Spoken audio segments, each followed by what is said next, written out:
and gentlemen. Wow. Good to see some young faces. Very long time I never see young faces. Or I'm getting older, I don't know. Alright, my name is Patrick. I'm Malaysian. Because this is the only word that normally I'm proud to say overseas during my talk. I'm Malaysian.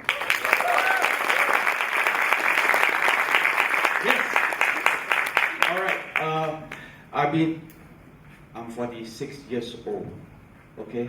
I might getting older one day, but I hope that I can continue diving throughout my whole life until one day I cannot dive anymore. Then I will start to figure out what I'm going to do next. Alright? Or playing some mahjong or whatever. Alright. Okay. My current business, I'm in advertising line. And I also in diving industry for 19 years. I've been diving for 19 years. 19 years, this journey is considered a very enjoyable journey for me. And also, I'm lucky enough to say that partially of my life, I'm lucky enough to get one step closer to nature. Because most of the places that we dive, or the dive destination is very, very remote. I can say while we're diving in Papua, West Papua, Papua New Guinea, we've been sailing on board, that means that we sleep, we eat, we go toilet on the boat itself, live on board. Out of 9 days, I only managed to see one person, one fisherman with one little small boat, enough to feed himself, and the rest of the little space is his catch. So these people they are very simple people. They don't need money. Money to them is useless because there's no supermarket, there's no hyper, there's no Tesco or Giant out of the sea, out of nowhere. Out of 9 days, I only see one fisherman. 9 days. So to me, it's like, wow, how they manage to survive. But basically, I can say that their life is very simple. They only need food, enough for themselves. And when the moment they have food, they have enough food, they need some raw material. Example, like they will cut, when the moment they saw our boat, big boats, they are very happy. They will make them very happy because why? They know it's trading time. They know it's chance for them to get whatever they want. Alright?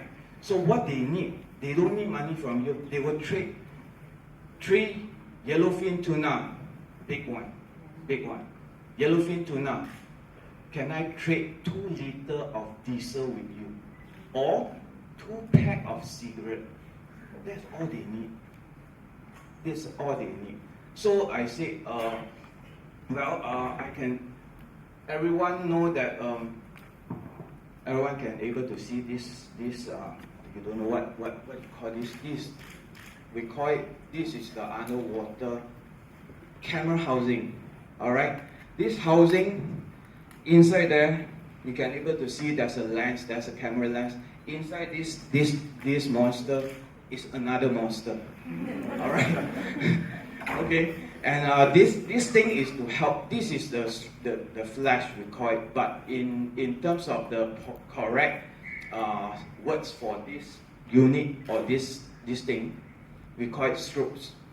Okay, this is to fire, to bring color back to life. Why I say that is because when it comes to underwater, a lot of land photographers, they don't know. They say we can take nice picture on land. Yes, definitely yes.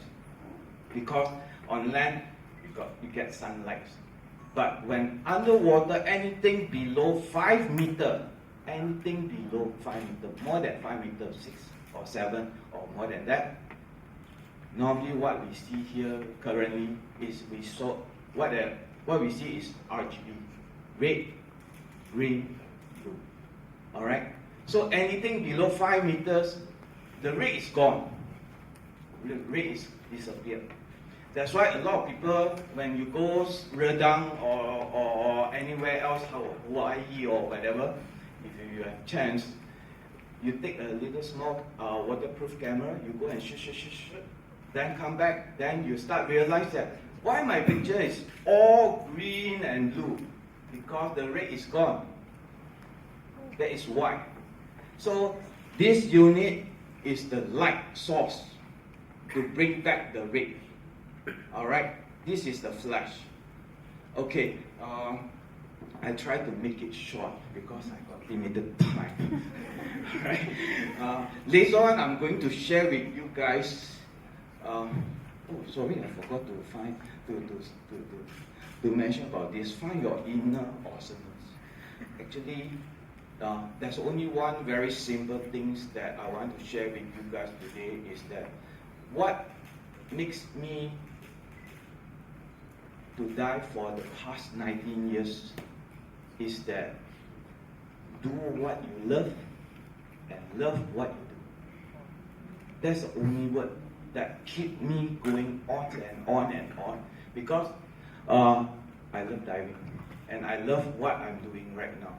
As an underwater photographer, is that normally what our challenge is that our challenge is Mother Nature. What is Mother Nature?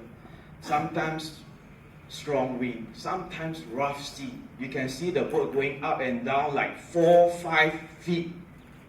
The difference. So we are getting up from the sea to the boat, also got problem. Sometimes people get injured, all right?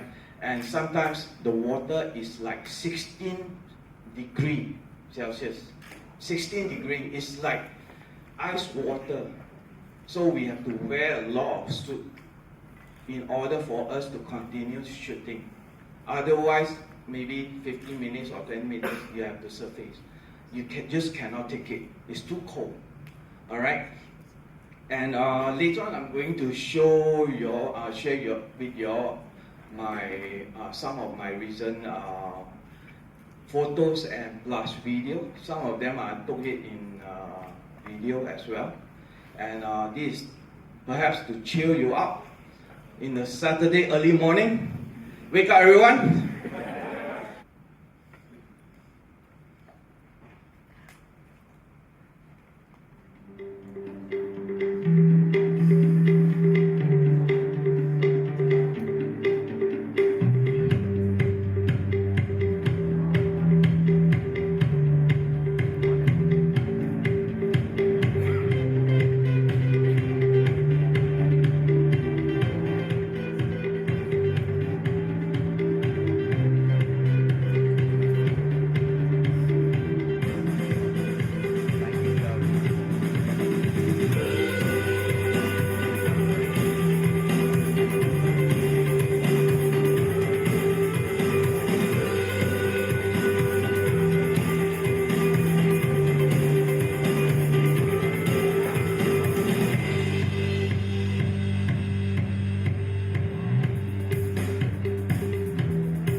Thank